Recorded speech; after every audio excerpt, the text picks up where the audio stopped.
Bonjour à tous, ravi de vous retrouver sur canalturf.com pour évoquer le programme de ce dimanche 21 mars. Nous évoquerons notamment la réunion principale qui aura pour cadre l'hippodrome de Saint-Cloud avec un quintet plus, mais également 3 listed et un groupe 3, un programme de qualité sur l'hippodrome clodoaldien. J'aurai ensuite des informations intéressantes a priori à vous transmettre concernant la réunion 3 sur l'hippodrome de Saint-Brieuc, sans oublier la réunion 4 à Reims où là aussi j'ai pu m'entretenir avec plusieurs professionnels, entraîneurs et drivers y participant.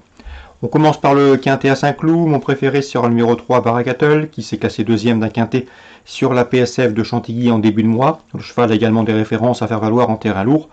Il mérite crédit. Tout comme le 8, Red Torch, qui a conclu 11e de ce même quintet où le numéro 2, Baracattle, s'est classé deuxième. Mais ce jour-là, le cheval a fini avec des ressources. Il était enfermé pour finir. Il aurait terminé plus près avec un meilleur scénario de course. Il a des références en terrain lourd. Il a également bien fait dans les quintets puisqu'il y compte déjà 2 victoires et 4 places en 10 prestations à mon avis. C'est un bon point d'appui ce numéro 8, Red Torch, que j'aime beaucoup. Le 3 et le 8. Ensuite, je retiendrai le numéro 9. Dans cette épreuve, c'est Mille Sabor, lui aussi est confirmé dans les quintets. Il en a déjà remporté un, il a pris 6 places en une dizaine de participations. Le terrain lourd lui convient à merveille. Et à mon avis, dans ce lot, c'est également un cheval sur lequel on peut compter. Le numéro 2, King Robey, s'est classé 3e d'un quintet au mois de janvier, le 20 janvier, sur le terrain et le gazon de Cagnes-sur-Mer. Donc, preuve de son aptitude au terrain, mais également au quintet. Le 5, Alifon, compte 5 podiums en 7 courses courues. À mon avis, dans ce lot, se protéger de Francis Harry Graffard mérite crédit pour sa course de rentrée, d'autant que comme ses pensionnaires d'écurie, ses compagnons de boxe sont en forme, il convient de s'en méfier. Le cheval avait déjà remporté un quintet plus l'an dernier en terrain lourd à Chantilly pour sa rentrée méfiance. Le 7, c'est Millfield, on ne le présente plus à ce niveau, un cheval qui apprécie le terrain lourd, qui est confirmé dans les quintets.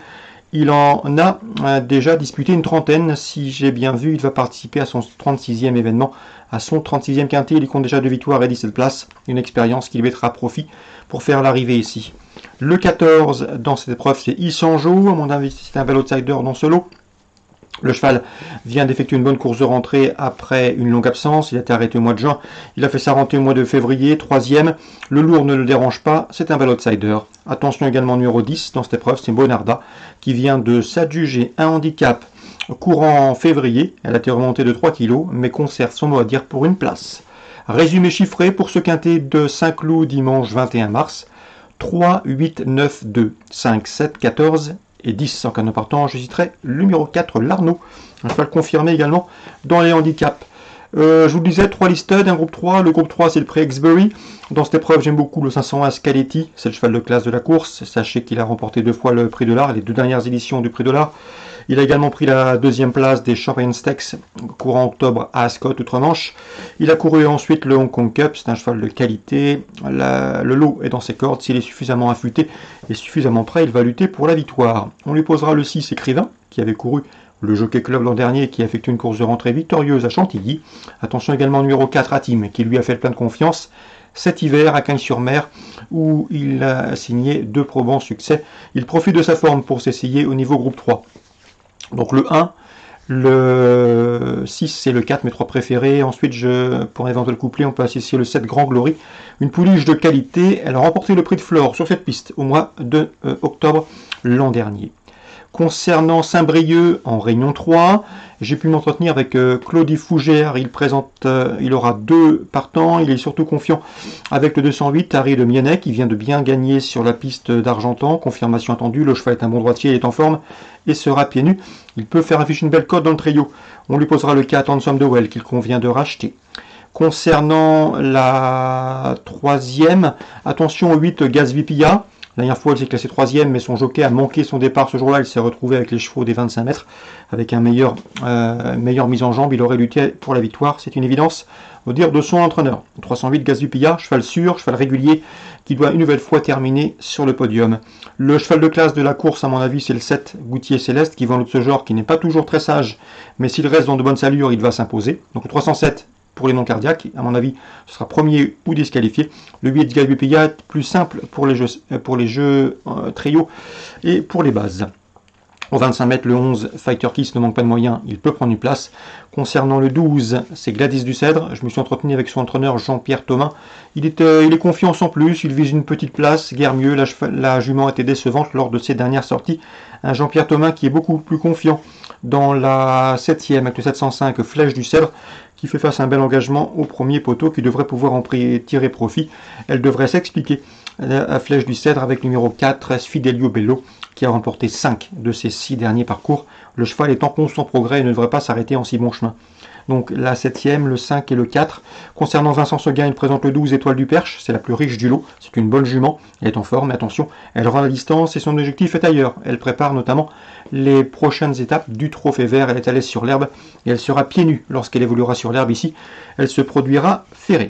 Donc préférence pour le 4 dans la 7e devant le 5, le 12, c'est à mon avis à suivre pour plus tard. À Reims, Réunion 4. Dans la première, le 102 Gloria France mérite crédit. Elle a bien fait à Vincennes dernièrement, 3e. Elle possède également un chrono d'une 15-1 sur ce tracé. Ça doit suffire ici pour jouer la victoire. Dans la suite du programme, toujours à Reims, concernant la 3e, pas mal d'infos. Le 8, Duc de la Mortrée est un cheval régulier. Sylvain Dupont l'estime capable une nouvelle fois de prendre une bonne place. Le 10, dans cette épreuve, c'est Jadot. Il doit courir caché, m'a dit Jean-Philippe Borodachko, mais il possède une bonne pointe de vitesse finale. Lui aussi peut se placer.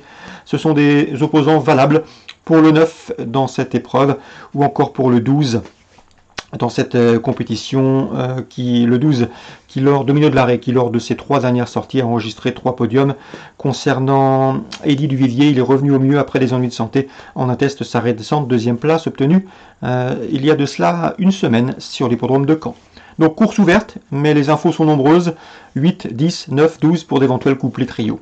La 4e, attention, 412 aide, il reste sur des échecs, mais c'est un bon poulain. À mon avis, il peut refaire parler lui ici à une cote intéressante. Virginie Moquet veille à sa destinée et le cheval à la qualité. Il pourrait bien voler la vedette au 411 Hamlet du Vivier, qui reste sur une série de bons résultats, qui lors de ses 3 sorties en 2021 a signé 3 victoires. Ou encore le numéro 9, c'est Hajime Gwen qui s'est imposé récemment à Amiens fin février, qui devrait répéter ici. Donc le 9 et le 11 dans la 4e, c'est bien, mais attention, il faut racheter le 12 qui peut venir corser les rapports, c'est Ed. Concernant Benoît Carpentier, il présente le 603, c'est Fansonnette d'Albert. Il est confiant, c'est elle qui motive son déplacement, elle est régulière, efficace autre montée, bonne droitière, elle sait démarrer. Et dans ce lot, il lui voit une belle chance de terminer sur le podium. Il redoutait surtout Flash West dans cette épreuve. Le 608, qui d'après lui est le cheval de la course. Moi je leur associerai également le 604 Ducion, qui reste sur une série de bons résultats autre montée.